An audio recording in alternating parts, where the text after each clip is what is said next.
नमस्कार दोस्तों, आप सबका स्वागत है इस ऑनलाइन स्टडी क्लास वीर पथ पर।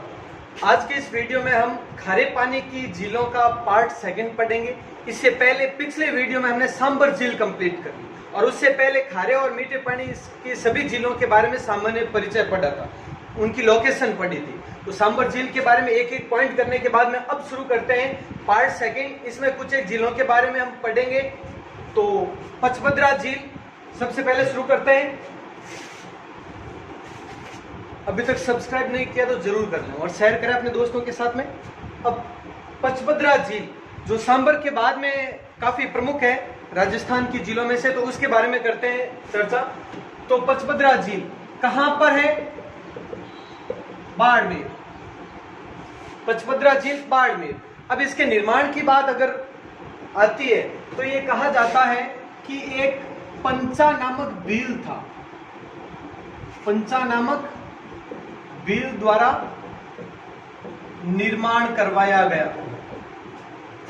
पंचा नामक भील। अब कब करवाया गया ऐसा क्वेश्चन आता है तो कहते हैं लगभग 400 ईस्वी पूर्व, लगभग 400 वर्ष पहले, मतलब 400 वर्ष पहले, यानी अभी 21वीं चल रही तो लगभग 17वीं शताब्दी में, यानी 1601 से लगाकर 1700 के मध्य, यानी लगभग 400 वर्ष पूर्व इसका निर्माण करवाया गया।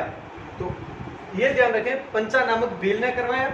अब इसकी विशेषता क्या है तो ध्यान रखना, बहुत ही महत्वपूर्ण है। सर्वश्रेष्ठ किस्म का नमक प्राप्त होता है इस झील से। पचपदरा झील से सर्वश्रेष्ठ किस्म का नमक प्राप्त होता है। अब इसकी विशेषता एक और है कि इसके नमक में, ये सर्वश्रेष्ठ किस्म का नमक कैसे हो गया? क्योंकि इसके नमक में 98% यानी 98% तक NaCl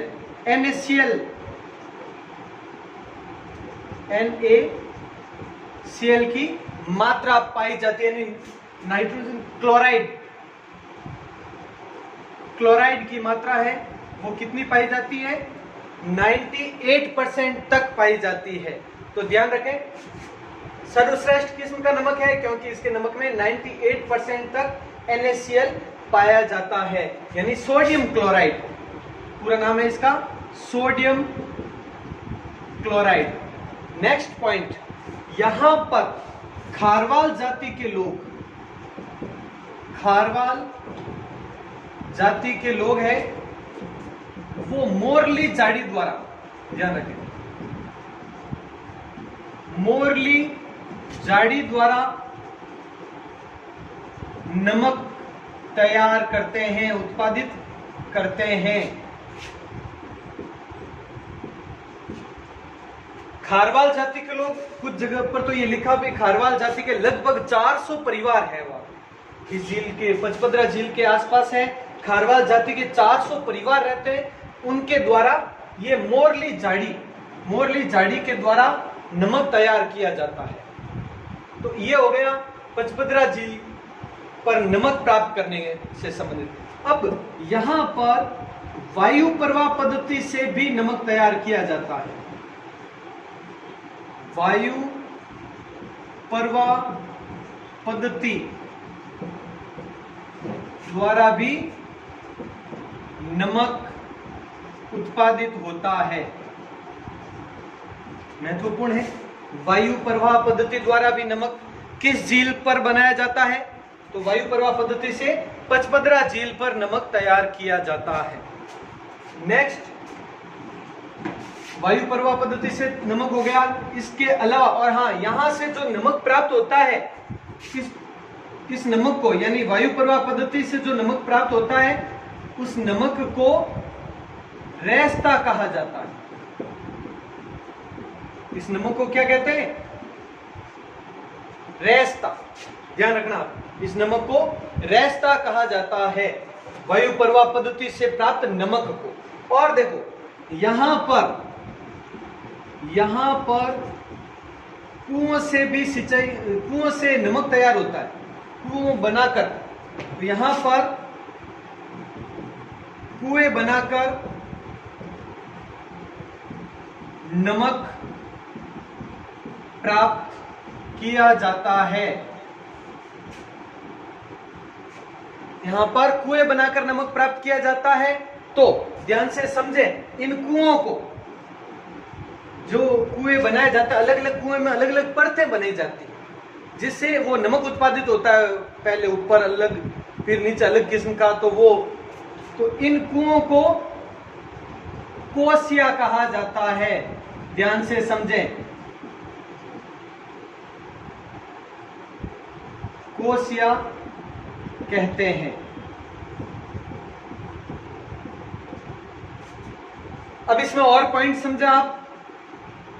पचपदरा झील पर, यहां पर कहा जाता है शुरू में बहुत ज्यादा थी, यहाँ पे नमक की खान है वो बहुत ज्यादा थी, अब कम हो चुकी है। कहते हैं प्रारंभ में तो यहां पर 1920 खाने थी, 1920 खाने थी, लेकिन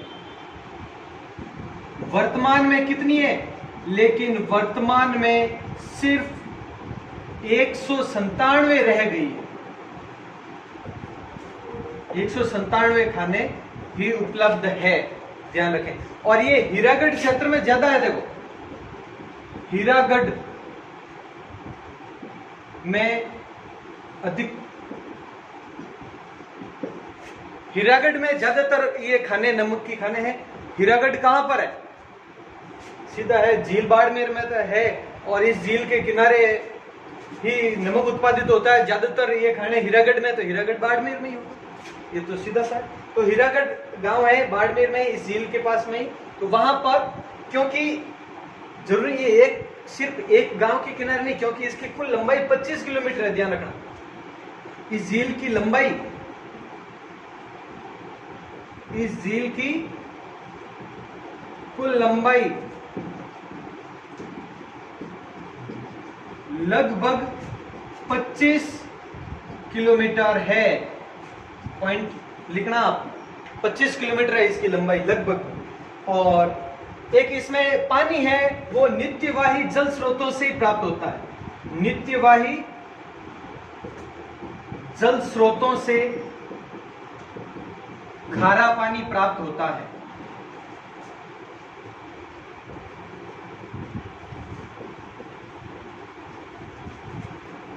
ये इतनी डिटेल है, वो आपको, जैसे सांबर के बारे में हमने कल बहुत सारी डिटेल्स की, पूरा वीडियो एक सांबर पर ही बना, वैसे ही पचपदरा झील, इसके बारे में ये जैसे डिटेल बहुत जरूरी है। उसके अलावा डीडवाना झील के बारे में और डिटेल ऐसी जरूरी है। बाकी झीलों के बारे में ज्यादा नहीं है, कि दो लाइन होगी, बाकी सब में ज्यादा नहीं, लेकिन इनके बारे में जरूर समझना होगा हमें ज्यादा।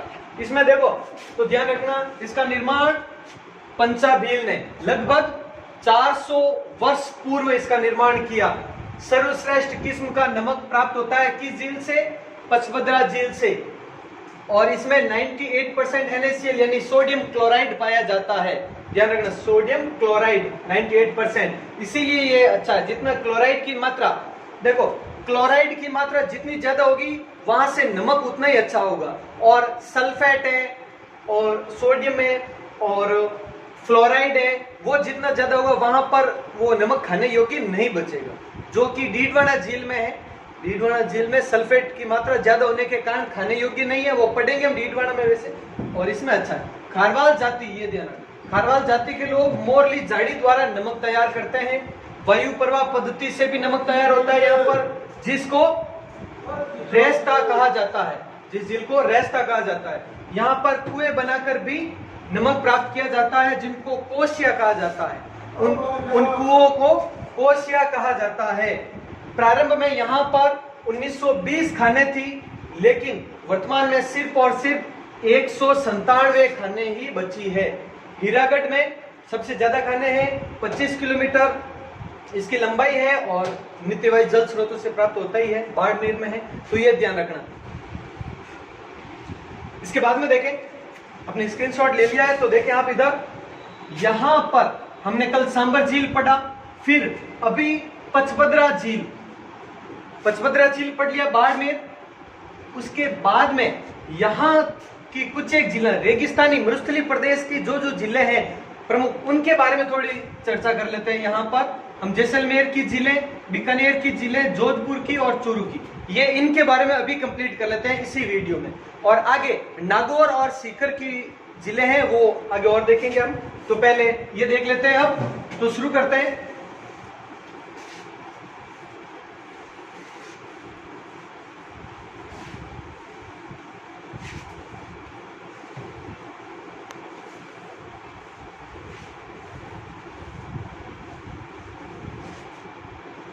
अगली झील के बारे में बात करते हैं। अगली है कावोद झील।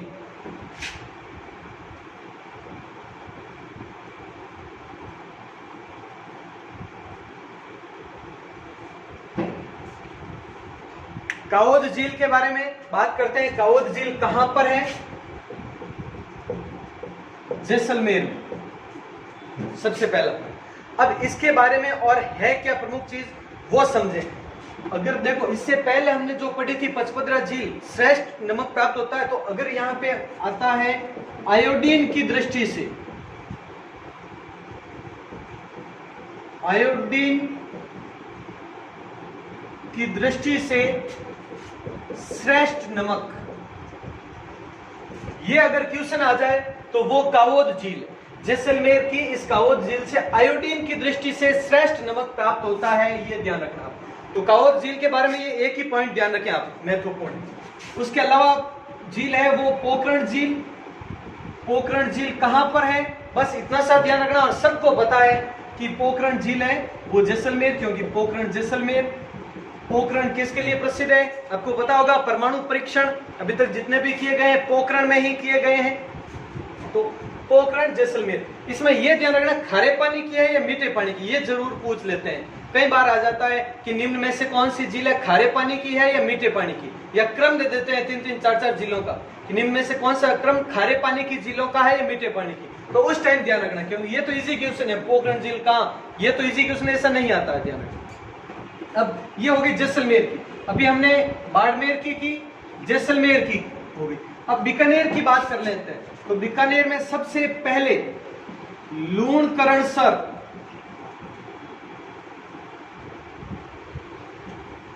लूणकरणसर झील कहां पर है, बीकानेर। इसमें पॉइंट ये देखना आप, एक तो यहां ये झील छोटी है बहुत, ये झील बहुत छोटी है, जिस कारण से नगण्य मात्रा में नमक प्राप्त होता है। नगण्य मात्रा में नमक प्राप्त होता है। क्यों? क्योंकि ये झील छोटी है बहुत, जिस कारण से। और उत्तरी राजस्थान की, उत्तरी राजस्थान की एकमात्र खारे पानी की झील, एकमात्र खारे पानी की झील। क्लियर? ये हो गया लूणकरणसर झील के बारे में जो बीकानेर में है। और ये लूणकरणसर स्थान है, मैं झील की बात नहीं कर रहा हूं, पूरे स्थान की, उसे राजस्थान का राजकोट कहते हैं, ये एक्स्ट्रा पॉइंट में है। लूणकरणसर, यहां पे स्थान की बात कर रहा हूं, झील की नहीं। तो लूणकरणसर को मूंगफली उत्पादन के लिए, मूंगफली उत्पादन के लिए राजस्थान का राजकोट कहते हैं, राजस्थान का राजकोट कहते हैं। ये राजकोट है वो गुजरात में है, जहां पर मूंगफली ज्यादा उत्पादित होती है, इसी कारण राजस्थान में लूणकरणसर को कहते हैं राजस्थान का राजकोट। ये सिर्फ मैं इस स्थान के बारे में बात कर रहा हूं। तो ये हो गया लूणकरणसर झील के बारे में जो बीकानेर में, इसके बारे में हो गई। अब बात करते हैं, देखो बीकानेर में ये थोड़ा उत्तरी बीकानेर साइड में आ जाता है और एक चूरू में भी है, लेकिन ये ध्यान रखना उत्तरी राजस्थान की एकमात्र खारे पानी की झील लूणकरणसर झील चूरू में है, लेकिन वो थोड़ी सी नीचे आ जाती है। तो ताल छापर झील,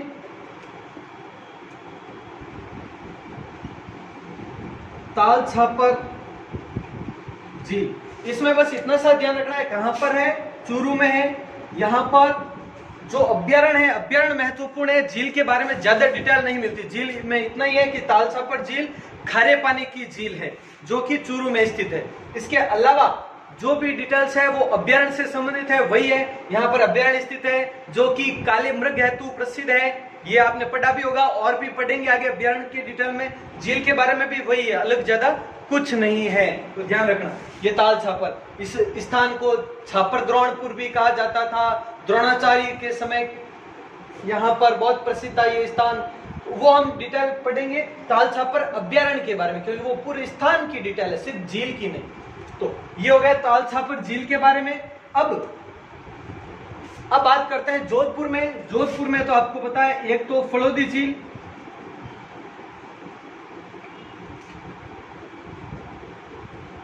फलोदी झील और बाप झील,